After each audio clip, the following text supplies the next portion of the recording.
Lord McConnell, you're here in Berlin once again in honor of 21 years of the fall of the Berlin Wall for our conference, A World Without Walls.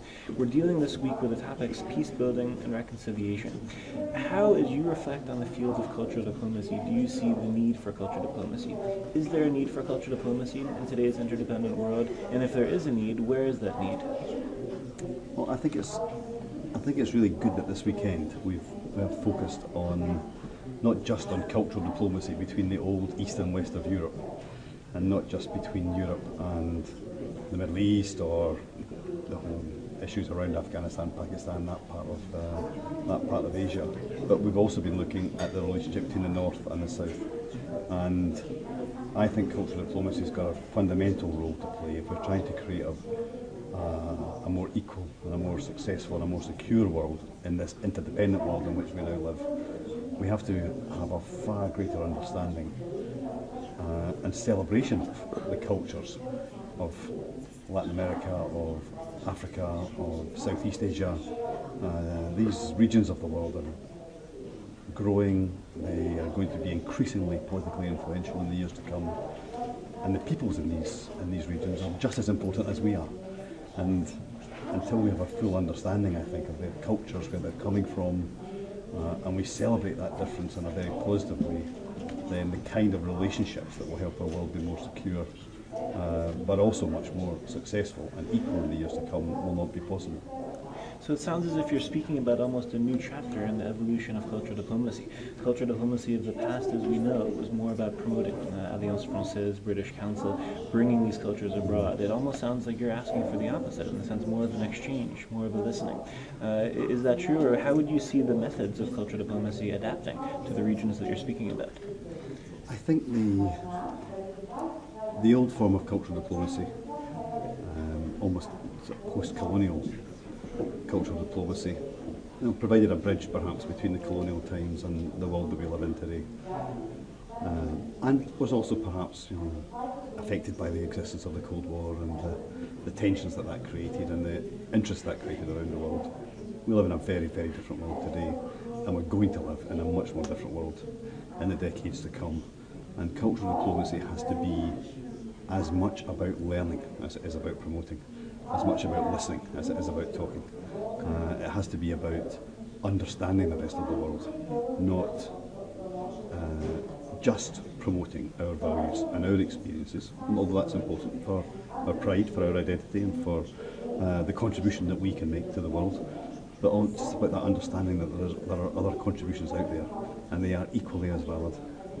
They are just as important for people's identity, and it's only when all of those different cultures, identities, those contributions are celebrated and used effectively and shared that we will truly have not just an interdependent world developing economically, but a genuinely interdependent world where decision making, where power, influence, security, prosperity is genuinely shared as well. And how would you see this interrelating with this concept of soft power? Since the election of Obama, we've heard a lot of talk soft power, now out of Hillary Clinton's smart power. Is cultural diplomacy about power? How does soft power interrelate with cultural diplomacy in the next chapter of today's interdependent world? Well, all international relations, in my view, have to be a combination of two things. We all have our own national self-interests, and in today's world, smart power definitely much more successful in promoting those interests than simply hard power. And I think realising that, understanding that is critical, and I welcome the fact that the American administration is now one of the most vocal proponents of that style of international relations. But I also think it's critically important that we understand that we all coexist, that the national self-interest is no longer enough, and that we have to also look at the interests of others, ensuring that others have the means and the resources and the capacities to be stable, strong, developing. That's particularly important in my view between the North and the South, but the same rules, the same approach needs to be used between Europe and Asia, between North America and Asia. I think across the piece, if we can do that, then we will create a far better balance in international relations.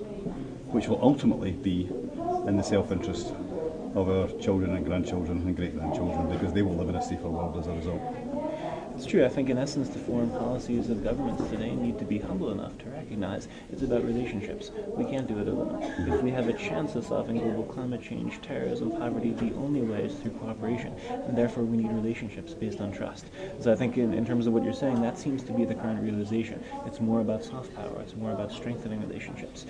The final question that I have for you is related to the next generation. Luckily, we've had a wonderful group here this week, about 150 participants from around the world, really very much representing the next generation of leaders from the cultural field, the political field, and the economic field. If you could give them a message to take home from this event, to empower them in terms of maybe their responsibility in this new world that they're going to be working in very soon, what would that message be to the next generation of young leaders?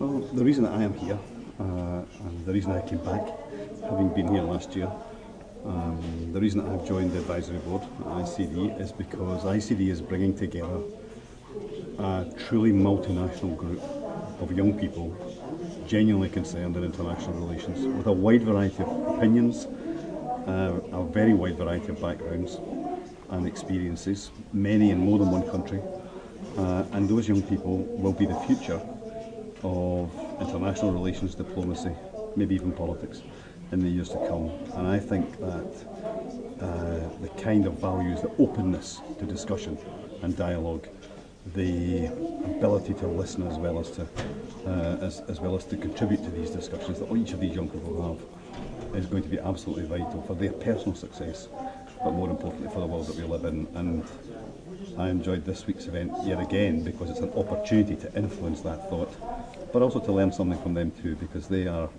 the future, and they have ideas of their own that my generation needs to listen to. Well, allow me to speak on behalf of the entire Institute for Cultural Diplomacy to thank you, Lord McConnell, for your sustained engagement in the Institute through the Advisory Board, and in particular with the next generation of leaders. I think you've served as a role model and an inspiration for many, and this weekend proves to continue that tradition. So thank you very much. Thank you very much. Thank you.